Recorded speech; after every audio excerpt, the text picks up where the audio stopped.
Good morning, everybody. This is Sarah from GiveBacks. I hope that you can see my screen okay. We've got our little welcome screen up there and our panelists. We're going to wait about 1 more minute to see if we've got any other attendees trickling in. Just some housekeeping things while we're waiting.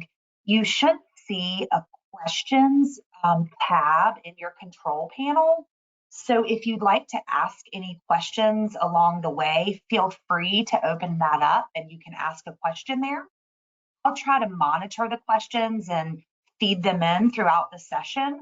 We've also got Shauna Johnson from the GiveBacks team as well, going to help monitor the chat. So she may be answering the chat in the chat box, and then I'll speak to them when it makes sense to weave into the program. So feel free at any point along the way just to drop those questions in there. We are so excited to have everybody. We'll kick things off here in just another minute.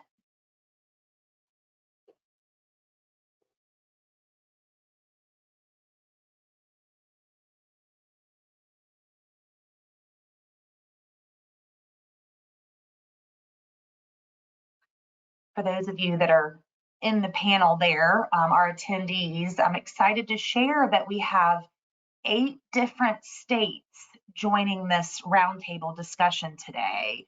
I'll introduce our panelists, Taronda and Kristie, in a few minutes from Tennessee and North Carolina, but there are also several other states joining as an attendee. So very interested and excited to hear questions from lots of different states, from Florida, Colorado, Kansas, Georgia, Alabama. So welcome. We are so excited to have you guys. All right, we're at 12:03, so I'm going to go ahead and kick us off and get started. Some folks may trickle in as we go. This session is being recorded, so just so you know, and if you'd like to receive a copy of the recording afterwards, feel free to reach out and I'll be happy to share that with you. But again, just want to really thank everybody for joining us to talk about crowdfunding. It appears to be such a hot topic. Whether I've been at ASBO shows, hearing sessions, or talking with current school districts across the country, it just always seems to be a topic that's coming up and ever evolving. So what we're going to cover here today, some welcome and introductions. I want to introduce our panelists and let them give a little bit of background about themselves. And then I'll give, for those of you on the line that I've not met, I'll give a brief introduction about myself and an overview about GiveBacks. And that'll just take a few minutes. And then really we're going to spend the rest of the time, as we said, as a roundtable. So we've kind of got some topics that we've brainstormed that have come up a lot in Jackson County, North Carolina, and over there in Nashville, Tennessee. So we'll be discussing those topics, and then we'll be monitoring the chat to answer your questions. So if you have things that have popped up in your district, you're curious how others are handling as it relates to crowdfunding or really fundraising management in general, we'll go around the horn there and answer everybody's questions. So really casual here. We are just excited to have you. So then we'll kind of wrap up after that. So introducing our panelists here, I will start with Taronda. So Taronda is Director of School Audit at Metro Nashville Public Schools. So excited to have you. Taronda, if you want to give a little bit of background about your role in your district. Sure. Like Sarah said, I'm Taronda Frierson. I am the Director of School Audit for Metro Nashville Public Schools. I've worked for MNPS for 27 years. And my department is basically responsible for auditing and overseeing student activity and internal school funds for our district. Perfect. Thank you, Taronda. Kristie? Hello, everyone. My name's Kristie. I'm with Jackson County Public Schools. I'm their Chief Financial Officer, and I've been with them since 2015. And my department does everything finance, including fundraisers, crowdfunding. Perfect. Thank you guys so much. Great. So just to kind of go over a little bit about, introduce myself for just a quick second and a little bit about GiveBacks before we really jump into crowdfunding.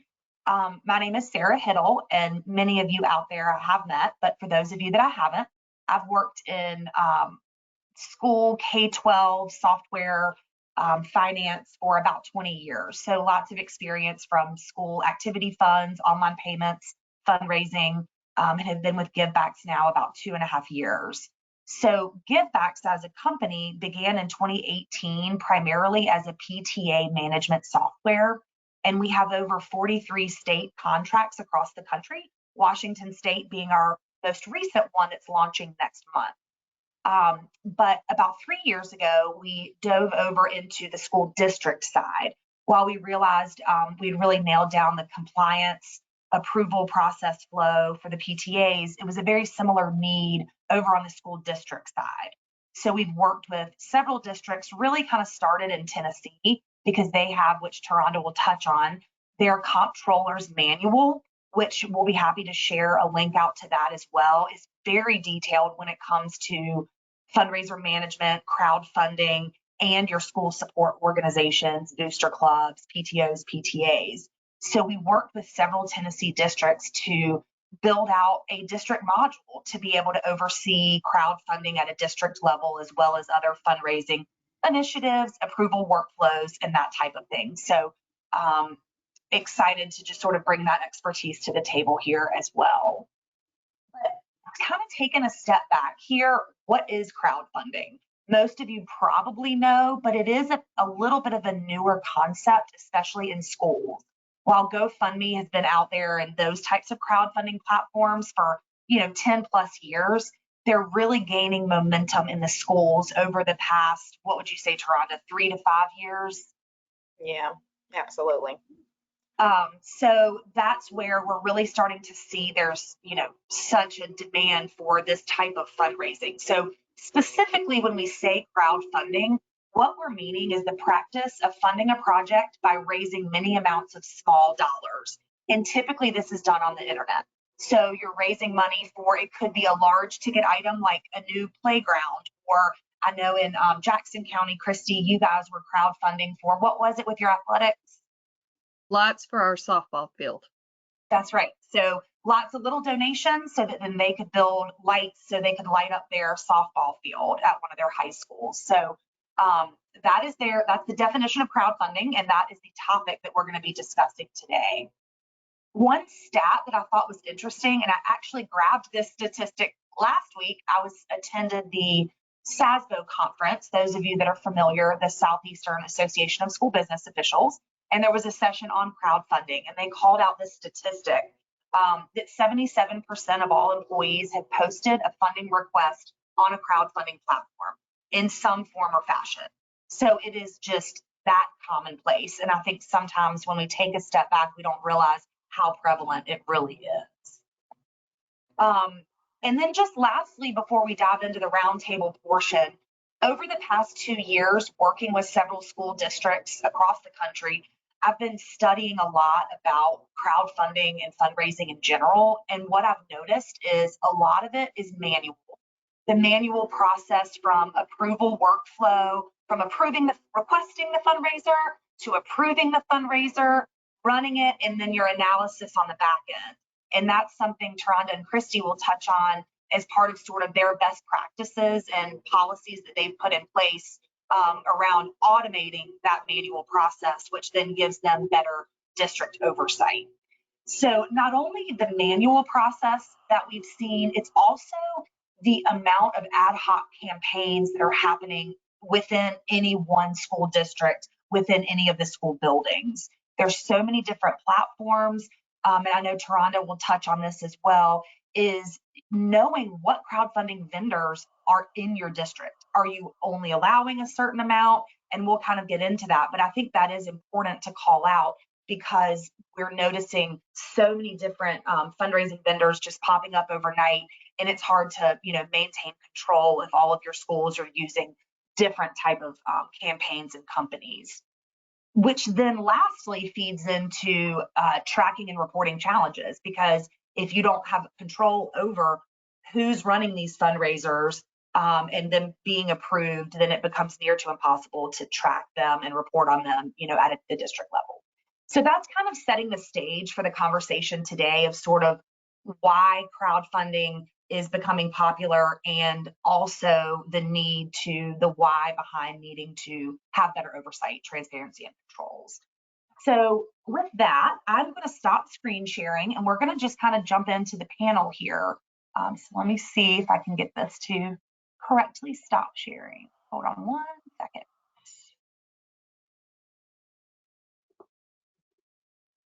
All right. Are you still seeing my screen? Yes. You are. Okay. I think I just paused it, but I need to actually hold on. You know, technology is great. Does that work? Mm-hmm. Yeah. It's on. So we're just seeing our faces now. Okay, perfect. All right. Just wanted to be sure. All right. So let's kind of kick this off here. Now that we've sort of defined crowdfunding, Taronda, I'm sort of interested, what led you initially to create a crowdfunding policy? What was kind of the why behind that for you guys? So the why behind why we created the crowdfunding policy is because, like you said, 5 years ago in our district, crowdfunding became, there became an increase of requests to do crowdfunding. And like you mentioned, we do have an internal school funds manual, but at that time, the manual didn't really address crowdfunding per se in detail. And so we had to create something to kind of streamline and figure out how our district was going to address and handle crowdfunding if we were going to allow our schools to do so. So, and I might be getting into some of the questions that's coming up later. So we just decided that we would do an RFP, a request for proposal, for a couple of crowdfunding vendors that our schools wanted to use to kind of just contain who they were using to start it off. Yeah, no, that's perfect. That makes a lot of sense. And I think you sort of hit on something there, that sometimes the state hasn't yet published anything around crowdfunding because they're trying to catch up. I know I was talking to one of the state coordinators in West Virginia, and that's top of mind for them to update their manual to include policies around crowdfunding. They have the fundraising policies, but then crowdfunding is just that different. Kristie, what about you guys over there in Jackson? When I first came on board with Jackson in the role of finance officer, they didn't really have a manual or anything to go by. So we were hearing from our teachers, and then we were also discovering in the audits that people were going out and creating their own and just willy-nilly putting things out there on behalf of Jackson County schools. And we wanted to recognize the need for crowdfunding, but also put some parameters that limited the district's liability. Oh, that makes sense. I just got one notification that someone couldn't see our screen. You should be able to right now just see our three faces. So Rachel or Shauna or anyone else, if you're unable to see our faces, if you'll just put something in the chat or in the question box, just want to make sure you guys are able to see us okay. All right, next question. So we kind of touched a little bit on where your policies and procedures come from. Taronda, more so speaking now about the Tennessee Comptroller's Manual, how did you, once that they actually did catch up and put crowdfunding policies and procedures in place, how did you then take that and then implement some of those policies there in your district? Pretty much once the Comptroller's Office addressed the crowdfunding, the good thing is, like you said, we already had a policy in place. So it really, we really kind of have already thought about some of the things that they had put in the manual in regards to some of the requirements that we wanted to see crowdfunding vendors have. But now that we have the internal school funds manual revised by the Comptroller's Office, that gives us additional requirements of what particular vendors must have in order for our Tennessee schools to use them. That was helpful for, if we left off anything, we would add those additional requirements to our request for proposals for the vendors that are seeking to do business with us and do crowdfunding, fundraisers with our schools. So that was helpful in that way. And as I said, we do use our procurement department here in our district. They will do a request for proposal. And then once we select and approve who those crowdfunding vendors are, then our schools can only use those district approved vendors. So if they come up like throughout the school year with any additional crowdfunding vendors, they can't use those vendors, not until the actual crowdfunding contract expires. Okay. I think that's something we're starting to hear more and more, is getting control of the vendors. So it's not, as some folks were saying, the wild, wild west of crowdfunding vendors just popping up everywhere. So I think that's a good policy. Kristie, is it in North Carolina that it's policy, what was it, 8350 that the state put out around fundraising? Or can you talk a little bit more about any board policies that you guys have? Yes. So in North Carolina, we're a little different from Tennessee in the fact that it's the State Board of Education that governs our policies and provides those to the local LEA. After our initial conversation, I did a little bit of additional reading and found some policies within, I think it's 8220 in our policy, that speaks to like donations and gifts. I don't see anything in our board policy that directly addresses crowdfunding. So I went to the general statute, which is 115C, which is a lot of legalese. So I feel pretty confident in the fact that our manual took as much of the legalese and kind of put it into layman's term. And I didn't develop our manual from scratch. I looked at some other surrounding districts' manual where they had taken that policy and kind of made it understandable and created a process from it. Yeah. I mean, that kind of goes along to, I think, where, you know, some states have added specific crowdfunding terminology and some states just haven't yet. And I'm thinking that'll come. So you have to kind of take that into your own hands at that point. That sort of leads me into the conversation of crowdfunding versus fundraising.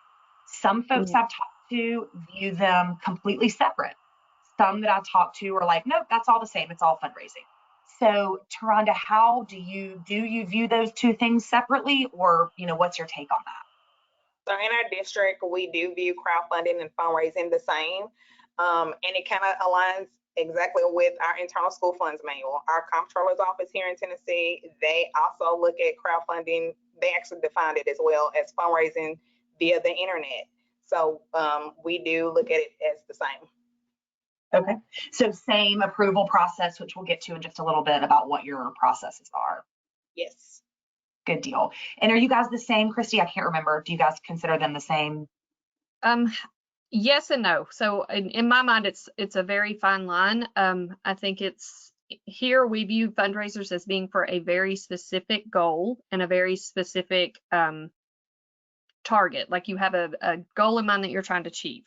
As for crowdfunding, it can be more generalized, such as like, we want to raise money for our third grade class, but you don't have like a field trip or something identified, like a goal that you can share with the community as being very specific. We're working toward getting computers, or we're working toward lights at our ball field. So those are how we kind of differentiate the terms, but as far as the process goes, it starts and ends the same way. Okay, perfect, which that just parlays us perfectly into the approval process. So Kristie, if you want to keep the floor, and if you'll just share, you know, from the initial request all the way up through the final approval. Absolutely. So I was extremely excited to meet Sarah at a mutual training, because at the time I met her, we were doing all of this by hand. So this required like forms being emailed back and forth between teachers and principals and bookkeepers and myself and the superintendent. So it was very much like you were described it, wild, wild west. We then were able, before I met you, to kind of get that into a Google form. However, that was, it was something that we manipulated and had a lot of tech in the background that was being upkept by our tech department. So a lot of times the system would be broken for a while before we ever noticed it. Now, when we brought givebacks on, we were able to create a form that was very similar to what they were used to seeing, with all the same questions, and it's just totally electronic. So the teacher will start in her classroom. She will have this grand fundraising idea or something she wants to work toward, and she will develop, she just answers all of those questions. She'll sign into givebacks, pull up that form under compliance, fill out all of the questions. She hits submit. It goes straight to her principal. Her principal gets to review it, and that gives them the opportunity to say, you know, this is not something I really want our school to represent our school, or I've got funding for this. So based on that, either the approval or the rejection, if they approve it, it flows forward. If they reject it, it goes nowhere. From that point, it comes to me, and I just make sure that they've met all the legal and that everybody that's got a stakeholder in it gets notified. For instance, we have a board policy that says non-competitive food sales. So I have to make sure that this fundraiser is not in violation of that. We all know everybody just checks yes on the box because they want it to go forward. And if you check no, it won't go anywhere. So at that point, if they meet all those legal requirements, I approve it. If our superintendent asks to be part of this process, we're a smaller district with 9 schools, so that's not overwhelming to her. I can see where that would be a problem for larger districts, but she takes a look at it and she will approve it. We typically turn those around within 24 to 48 hours, unless there is some additional questions. That sounds great. And then what about on the back end? Do you guys have any sort of analysis or summary that you have them fill out? We do. So we require a profit loss submission, and our schools use school funds online. So there's a very easy way for them to go into the account that they've designated for the fundraiser and pull that information out, and they send that to me within 2 weeks after their fundraiser ends. There is a place in givebacks that allows them to upload that, so I don't really have the back and forth there that we once did. I go into givebacks, I grab that information, I can tell just by looking at one line whether or not this was worth their time, and then I document that for my superintendent and for the administration of the building, so they kind of see what fundraisers are working for them and some that they may want to nix or try something else, because they're limited in the number of fundraisers in a school year that they can have. Okay. So that's been hugely beneficial. Yeah, that's great. Thanks for sharing that. And I know over on the Tennessee side of the house, you guys not only are your school fundraisers going through a flow of approval and analysis, but you guys also really monitor those school support organization fundraiser crowdfunding requests. So talk to us a little bit about the differentiator between those two and why you guys feel that it's important to also monitor those booster clubs, PTOs, and those types of organizations, fundraisers as well. Sure. So yes, we do have school support organizations, of course, that are separate legal entities from our schools. So we have a fundraiser approval workflow for our schools, and then we have one that's for the SSOs that are separate. So with the school side, we have an internal approval workflow that our IT department created. So as Kristie said, it starts with the teacher who wants to, do this particular fundraiser or crowdfunding campaign. They do have to go into to our district SharePoint, is where ours is located at, and they will fill out all the information that we need in order to review and approve the fundraiser. After the teacher does it, it flows to the bookkeeper for review and approval, and then it flows to the principal for review and approval. And then the last stop, it comes to my department, the audit department, because we are the director's designee here, and they will kind of look through those submissions and make sure everything is on the up and up before we approve it. And then on the SSO side, we actually too have worked with Sarah with Givebacks, and they created the workflow for our SSOs. We wanted to have a way to have a little oversight of what they were doing in regards to fundraising and crowdfunding, because we do review their revenues and expenses. So that was helpful for us to kind of just streamline that process for the SSOs, so we could have direct contact with them in regards to communication of whether something is appropriate or not that they should be doing to support our schools. So that workflow has helped. And with that process, the SSO officers, they'll decide within their organization as to who would be the person that's going to input the information into givebacks under their login. And then it comes to the principal in that workflow for review and approval. And once the principal looks at that, then it also flows to our office as well to review and approve. But we can, like I said, correspond back with them within givebacks to let them know if they need to resubmit it or, if it's not appropriate or not. Yeah. Okay.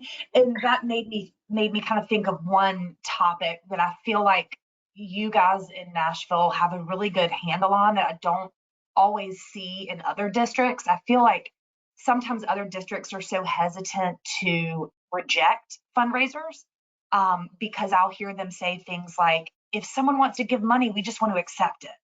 And while like I hear that, but you guys do a good job of putting your foot down. And if it doesn't follow your procedures that you put in place, you guys will reject it and they got to try again. So Yeah. do you feel like by doing that, like, you know, it's kind of like your kids, like they learn the hard way the first time, but then they sort of fall in line.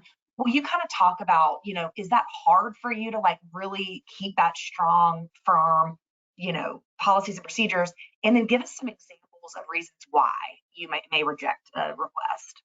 Yeah. So rejecting fundraisers is a hard thing to do because it does come off sometimes to a school that we're being a barrier to what they're trying to do.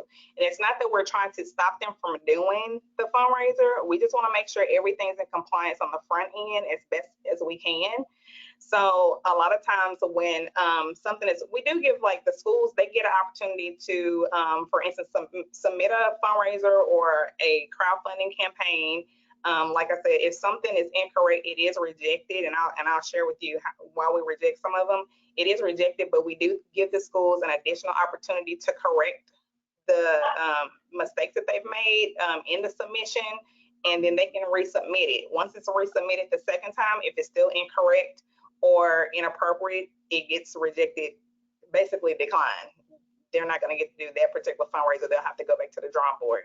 But we do provide them with notes as to, you know, what they need to correct, what needs to be in compliance, what internal controls need to be in place when we are declining or rejecting a fundraiser on the school side. The same with the SSOs.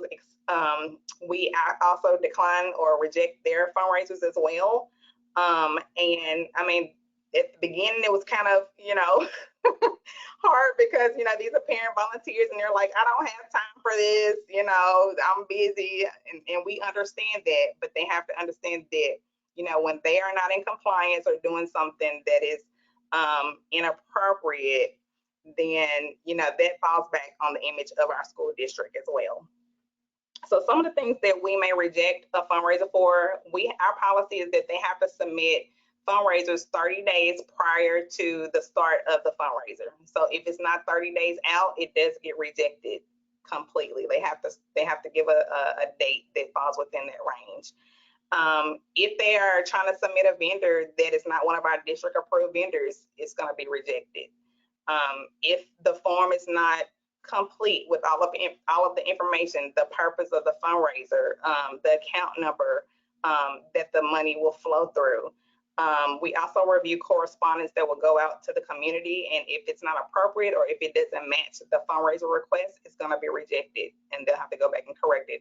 On the SSO side, if the SSO flyer does not specify that it is an SSO, it just has the school's name, we're going to reject it because they need to fix that. We want to make sure that the community is clear whether it's a school fundraiser or whether it is a school support organization fundraiser. So that's some of the, you know, reasons why we will reject fundraisers. You brought up a good point in differentiating between a school fundraiser happening and a support organization fundraiser happening.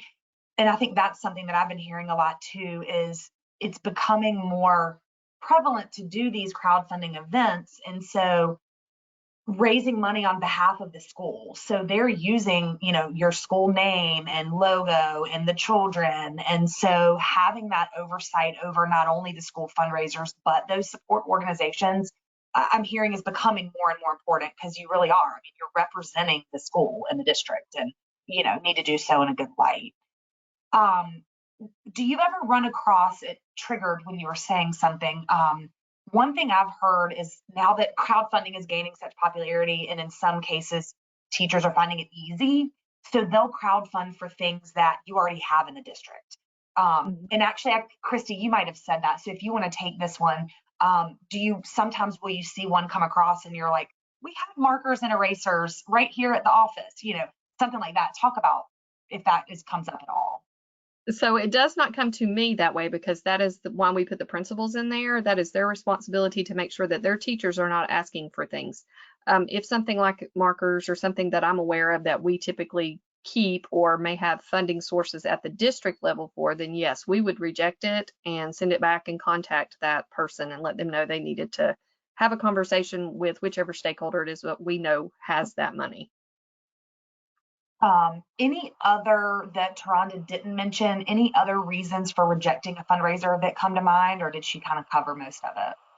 She covered most of it, I think, and I mentioned in the flow, the one that is seems to be, it's a tiny one, but it seems to be the most common in our district, is the one where they, you know, around the time of the holidays, they want to do Valentine grants or something that conflicts with our competitive food. So we, in North Carolina, we have the competitive food policy that says you can't sell in school hours food items because it would be in competition with the school nutrition program. So I've had to reject several of those. I did notice that Taronda's fundraiser having to submit it 30 days prior was a whole lot different. We do 7 to 10, and I'm thinking, wow, I have been way too kind. Because, I mean, we're just asking for that information like 2 weeks ahead of time, and a lot of times we will find out like they submit this form and they want to start next day, and it's like, So we rejected. Well, Chris, I was gonna say, so we have 131 schools, so we need time to review, you know, all the submissions that's coming in, and just to give people an idea just for this year, because we do track the amount of fundraisers that we do, which would include the crowdfunding. And so far this school year, we've just the submissions itself, we've had at least 2,300 fundraisers so far. Well, yes, I can see why you would need your 30 days, and your 30 days in that would make it equivalent to my 2 weeks. Yeah. This is because I don't do near that volume of fundraising, even with all of our clubs doing 2 and our schools doing 2. No, we don't even get near that. I will say, just as a shout out to givebacks, the comment box. So when I hit reject on my end, there's a comment box that pops up and allows me to notate right then what I've noticed, what went wrong. So that way I have a record of why I rejected it. Because if you ask me a week later, I may not remember because so much just goes on and so much changes. So that's a great feature. Yeah, that is a good point. And then everyone's in the loop, and then everyone's notified downstream as to why it was rejected, and everybody's, you know, on the same page. So that's a good point. Just the volume of fundraisers, that made me think with Taronda at 2,300, I'm like, mind is blown. But have you guys seen just in general over the past few years an increase in the number of fundraisers? And then I'll follow that question by, do you guys have concerns with, is this the last year of ESSER funds being given out? Do you guys have concerns with budget cuts in that regard, where maybe other things were purchased with those funds and now they're gone? So talk a little bit about just sort of the increase of where you see the future of fundraising going. Taronda, if you want to take that. Okay. So yes, there has been an increase in fundraising. Matter of fact, we have an increase, it seems like every school year with fundraising. So I'm sure by like last year, I think we ended the year with like 3,000 fundraisers, and we haven't gotten to the end yet. So I'm sure we're going to hit that same number by the end of this school year or more. But yeah, with the whole ending of the ESSER funds, schools are kind of scrambling even now to think about how they're going to fund certain things that were purchased with ESSER funds, or things that they had budgeted with ESSER funds, and now they're trying to figure out how they're going to fund those things moving forward. And so there's a lot of discussion going on, you know, within our district now in regards to, you know, what that looks like, I guess, what the budget will be able to cover still versus what they're going to have to fundraise for or ask for, you know, donations. Yeah, that does seem to be a hot topic. Kristie, you're about to say something. Nope, honestly, I was not, but I can second Taronda on that, because we started early this year just meeting to discuss all the things that ESSERs had covered where they were previously honed and what that was going to look like for our schools. So yeah, that's going to be a very real factor that's going to impact our fundraising. Yeah, that's another topic at the various ASBOs that I go to. It seems to be the ESSER funds is another one that comes up a lot. Folks in the audience, feel free in the chat as we're going through there. I've grabbed a few questions from there, but if you guys have any others as we're going, you know, don't be shy. One thing I meant to circle back to, Kristie, you had mentioned limiting your fundraisers. Is that, talk a little bit about that, why and how many, and sort of your policy around that? Certainly. So Jackson County is in the western region of North Carolina. We have 9 schools.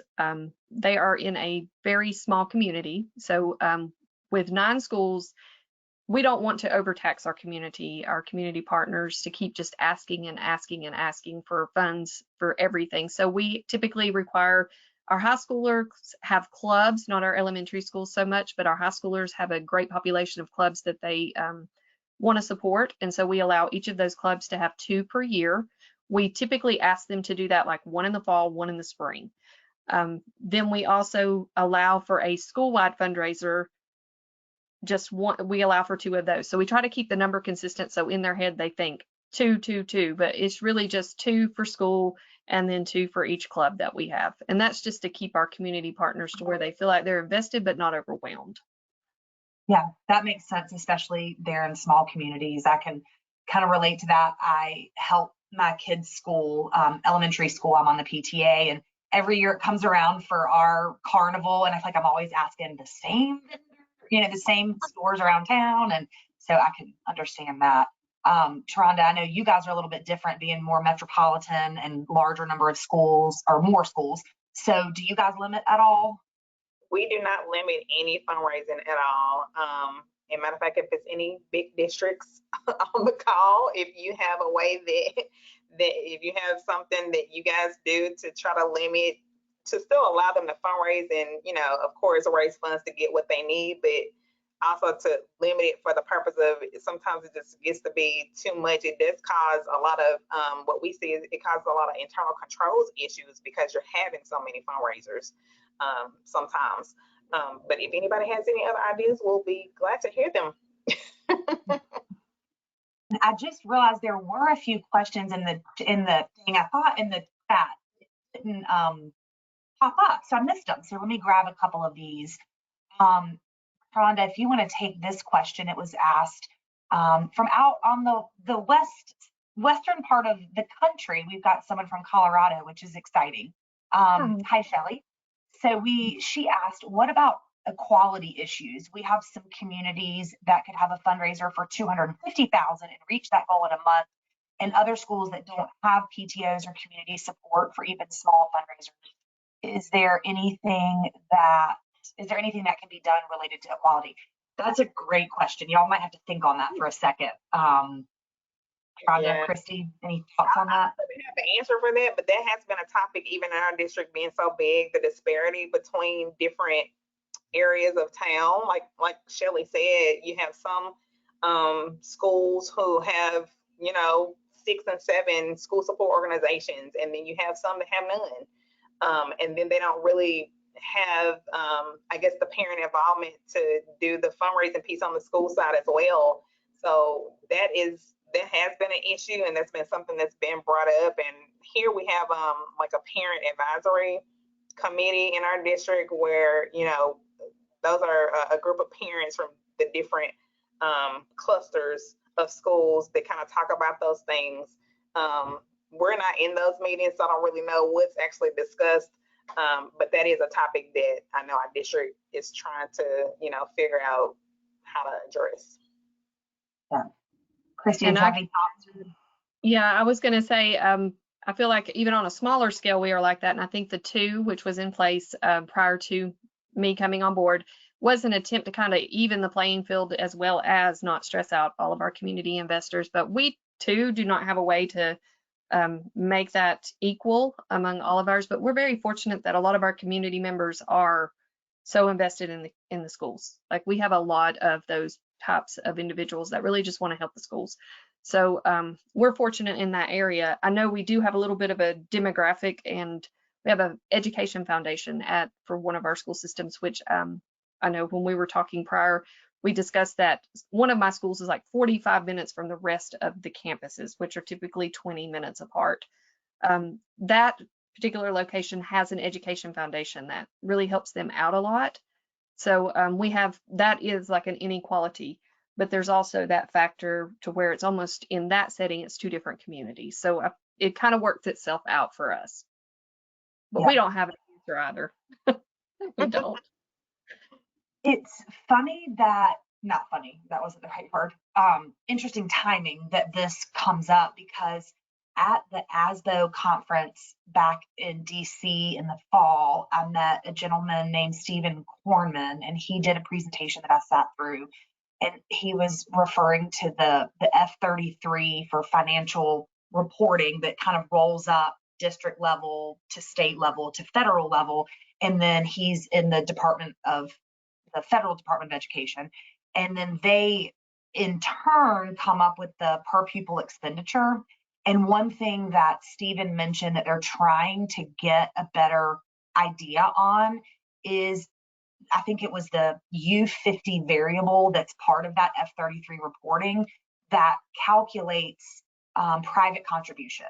And what they mean by that is exactly what Shelley was saying, with having some schools with a $250,000 fundraiser and they've got extra teachers in their school compared to another school that doesn't have any extra funds. It is a big inequality if you're looking at the per pupil expenditure in that regard. So Shelley, I don't really have an answer for you, but I do find it interesting that that just came up at the conference. So if I hear any more about that, I've been kind of keeping in touch with Stephen because he was interested in the Givebacks platform, if that was something that could help school districts. Because I know a lot of times, not in Tennessee, because you guys haven't really dialed in with your school support orgs, but some of the other states are kind of out of sight, out of mind, and they don't, they are separate entities, so they treat them that way. But in looking at the per pupil expenditure, I mean, it is kind of important to know what's being spent. So good topic there. Anita has asked a couple questions there. Taronda, Anita is, and you may know, but is also in Tennessee. So she was asking if you would mind sharing your board policy for crowdfunding. And that kind of leads me to, I'll send a follow-up to this to all of the attendees. And then Taronda, if you're comfortable, I can share your board policy with that. And then we at Givebacks have also written kind of a white paper around crowdfunding and taken some policies and procedures from school districts that we work with and created a template. So I'll share that out as well. And then it's yours to have. You can edit it, do with it as you wish. So Taronda, I'll grab yours afterwards and make sure we get that out to everybody. Anita did ask, is it a specific or separate one or part of the fundraising activities number 2.601? Does that ring a bell to you, Taronda? Yes, so that's our fundraising policy. So you'll see the portion, Anita, in there that says the online fundraising piece. That is particularly to the crowdfunding piece. I will let you know it probably will get revised just a little bit next school year. Because we're currently going through our RFP right now for crowdfunding again, because our contract has expired with the current vendors that we have. So we'll be probably having some new ones. Perfect. She says, got it, thanks. And then let's see. And also some folks have asked for sample fundraiser forms. So I'll be happy to kind of put a packet together, and I'll include some of those sample forms as well for anybody that wants to use or take some pieces from those. Let's see, one of our ladies from Virginia had to leave, but she did mention that they have 19 schools and have some limits, but their fundraising efforts and processes need a lot more detail. And I think that's pretty common, and I sort of think that's why we're here, is that there are loose policies around this, but it's like fundraisers increasing. Now the policies and procedures need to catch up with the amount of them that are happening. So great questions, y'all. Appreciate those. Feel free to, keep those coming if you think of anything else. We've got about 10 or so minutes left. I was just going to kind of scroll through some other questions. Let's see here. This one, Kristie, we kind of talked about, have you added or changed anything along the way as a result of any lessons learned? And you kind of talked through GoFundMe, Amazon wish list, kind of talk a little bit about that. So yes, we learned a lot.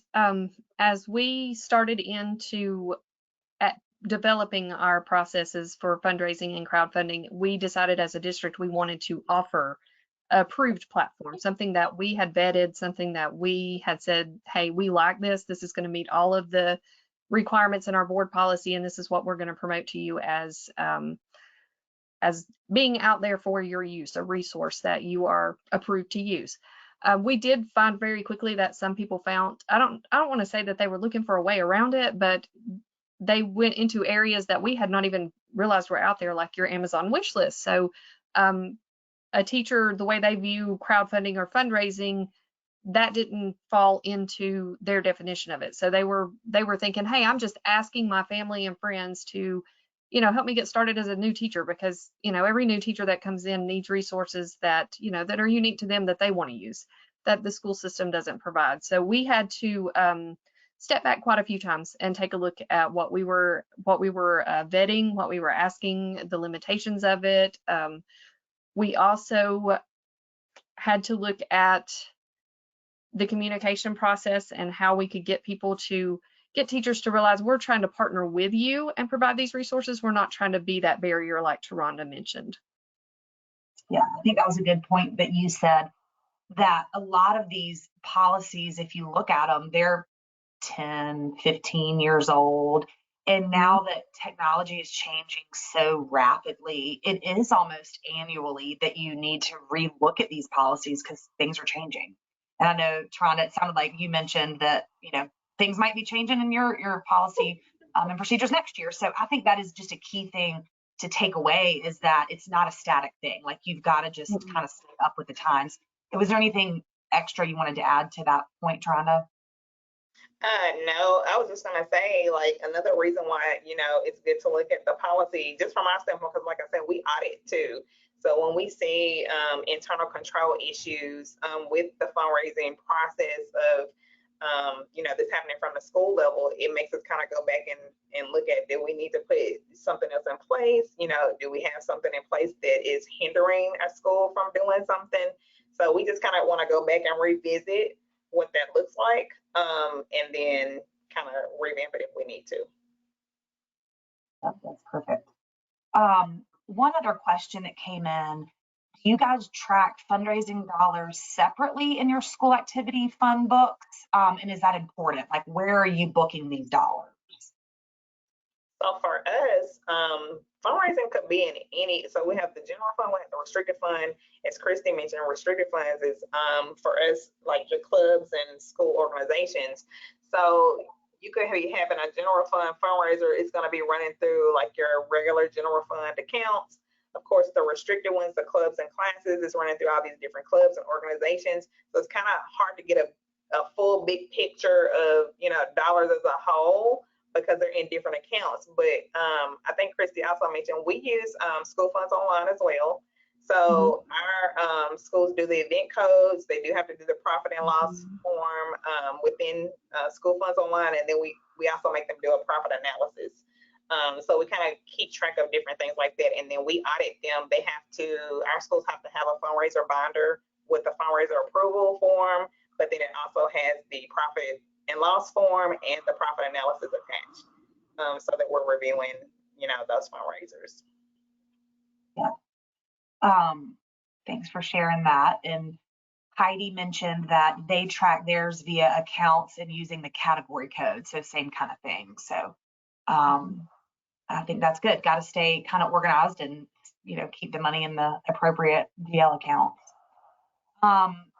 Let's see what else we have. We just have a couple more minutes if there's any other. We kind of touched on this one, and I don't know that there's anything else to add, but what I think Kristie you sort of touched on this, but Taronda, what do you guys have a foundation at in your school district? And if so, how does that foundation play into fundraising in your schools? So we have an organization called the Nashville Public Foundation, or we also have Community Foundation in Nashville. It's not necessarily just for schools. They just help, within the community. But they receive like donations for our schools to help supplement, revenue for some of the schools. People just donate directly to them, and then they forward those donations on to our schools. Our individual schools don't have foundations. So yeah. What would you say is the breakdown between, if you just look at all of your fundraising dollars that come from external school support organizations versus internal school funds? And not exactly, but Kristie, would you say, is it 50-50 or is it more heavy one way or the other? So you're wanting to just restate that question really quick again for me. So your school support organizations, PTOs, booster clubs, they're over doing their fundraising, and then the school is doing their fundraising where those dollars go straight into the school's bank account versus the support organization doing their separate fundraising. Is that sort of split? Would you say it's like half the fundraising dollars come via those booster clubs and half go through the school's books, or does it just sort of vary by school? So your booster, for us, the booster clubs are just specifically for the high schools. And so we find that here in, so Blue Ridge, speaking as Blue Ridge being like because of the location being a little different, they don't have quite the booster impact. That Education Foundation sort of negates that need so much for them. In the high school region, they're getting used to that separate entity because prior to the start of last year, their books were running through ours, which was not in compliance with our board policy. It was just one of those, I know everyone's heard this term, it's the way it's always been done, and it gives us oversight and it creates the partnership. And it's like, yes, all those things are great, but you have a board policy that you're in direct violation of. So we are just now getting to the point where we've got these boosters now.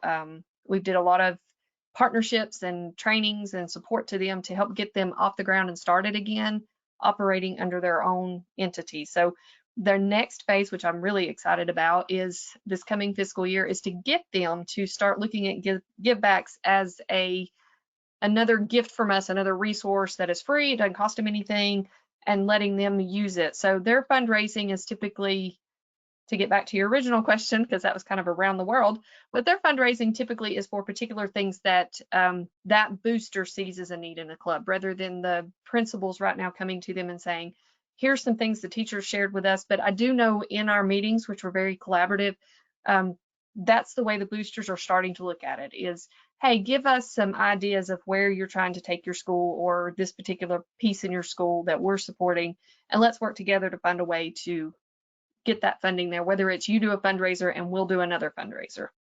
Yeah. So they're, no, I agree, working together. That's supposed to be the whole point, and keeping that top of mind, I think, is important. And Taronda, you probably have a pretty good handle on that since your support organizations and schools both submit fundraiser requests. So how does that, what would you say more on which side? I still want to say it's 50-50. It varies. It kind of goes back to the question about disparities, because you have some areas that, of course, will fundraise and make a whole lot more money, than another area or school. So it does vary depending on kind of like what Kristie said, what the purpose of the fundraiser is. We have one high school, for instance, like they have thousands and thousands of dollars, but they also have multiple school support organizations. And then each of their clubs at their schools, they also make an annual fundraiser. So they're generating revenue the entire school year, like each of the clubs. And then on top of that, you have, the 6 or 7 school support organizations related to their school. So of course, they're going to generate way more money than, another school would. Yeah, that sounds familiar, sounds about right. Shelly made a comment here. She said, I imagine the requirement to prepare a profit and loss is very informative for teachers and principals. I think that is a really good point. And I think just from a lot of the different districts that I've talked to, the fundraiser approval seems to be almost every district has some form of an approval, but not all of them have the profit and loss. And I think that is an important thing. You're not closing the whole ecosystem, the whole closed loop there. Was that fundraiser even worth everyone's time once you paid out the expenses? Which that leads to one more topic that I forgot to mention is about fees. And I think if you don't have a handle on your fundraising vendors, those fees can be out of control. I know there's vendors out there that charge 30-40%. on every dollar. And, you know, you may not even realize what the expense side is if you're not looking at that profit and loss. So Shelley, thanks for bringing that up. That's a really good point. Well, that kind of brings us to the top of the hour. If I just really appreciate everyone attending and asking the questions, and Taronda and Kristie, just invaluable to have you guys, your insights and experiences. And so thank you guys so much for that. Well, thank you for inviting us. Yes, it was a wonderful opportunity to trade ideas. Yes, Lots absolutely. of questions sparked lots of things that my mind is just whirling like, oh. And speaking of sharing ideas, everybody out there, I will follow up you guys with a link to the recording of this if you wanted to share it with anyone else in your district that may have missed, as well as some of those documents that you guys had asked for, forms and policies that others are using. So I will get that over to you guys in the next day or so. But again, thank you so much, and I hope everyone has a wonderful day. Take care. Bye. Bye.